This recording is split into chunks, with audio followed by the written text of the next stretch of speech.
Monsieur le imam Boussena, ferme ton clap-merde s'il te plaît. Ferme-la. Ferme-la. Qu'est-ce que tu nous racontes? Mais qu'est-ce que tu nous racontes? J'ai pas de voix depuis 2-3 jours, je sais plus, j'ai dû attraper froid, mais je pouvais pas attendre que ma voix se rétablisse pour parler, parce qu'il y a plein de choses à dire, j'ai d'autres vidéos à faire. Imam Boussena, déjà, bon, au début, quand je t'ai écouté, franchement, je me suis dit, un imam, il parle bien le français, il n'a pas l'accent, il a une bonne élocution, etc., etc. Je l'écoutais avec attention et intérêt. Après, j'ai vu une vidéo où tu soutenais Tariq Ramadan. Tu parlais de la présomption d'innocence. Mais même avant la présomption d'innocence, moi, Tariq Ramadan, je me méfiais de lui. Cette personne-là, elle n'a jamais mentionné le prophète dans ses propos.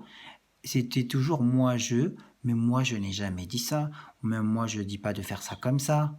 C'était toujours ça. Jamais il n'a mentionné le mot Allah, jamais il n'a mentionné un hadith du prophète pour justifier ses dires.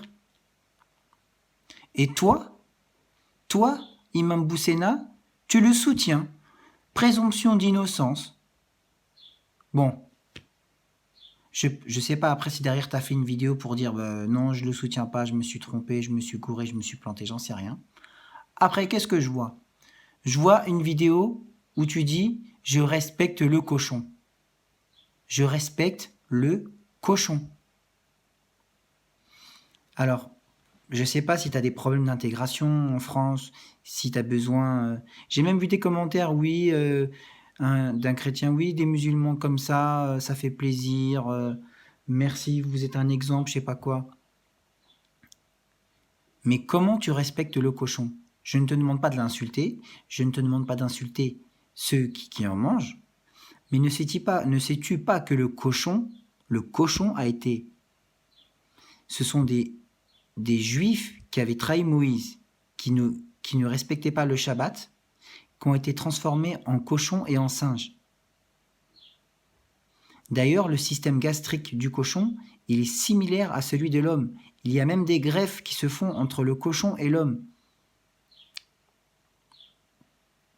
Jésus, pour désenvoûter, quand il désenvoûtait des gens, le prophète Isa alayhi salam, il désenvoûtait des gens, les esprits, les djinns qui avaient dans le corps des humains, il les mettait sur des cochons.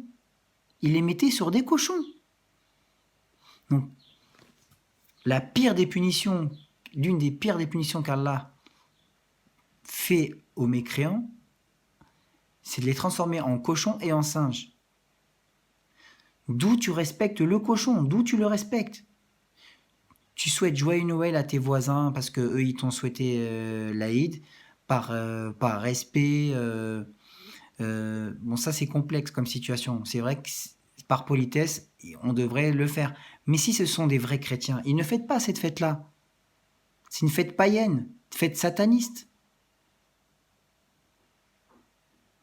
Pendant la fête du Ramadan, tu as le droit de leur ramener un plat, de les inviter à manger chez toi, etc.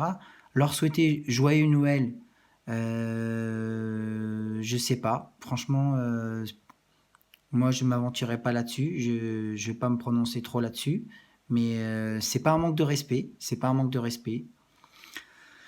S'il te plaît, Imam Boussena, tu te prends pour qui? Là, récemment, tu as fait une vidéo sur un produit miracle que tu peux avaler avant de commencer ton jeûne. Ça va pas te donner faim.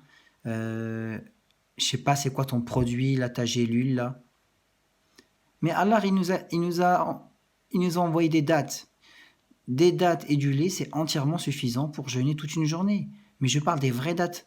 Par exemple, des dates de Médine.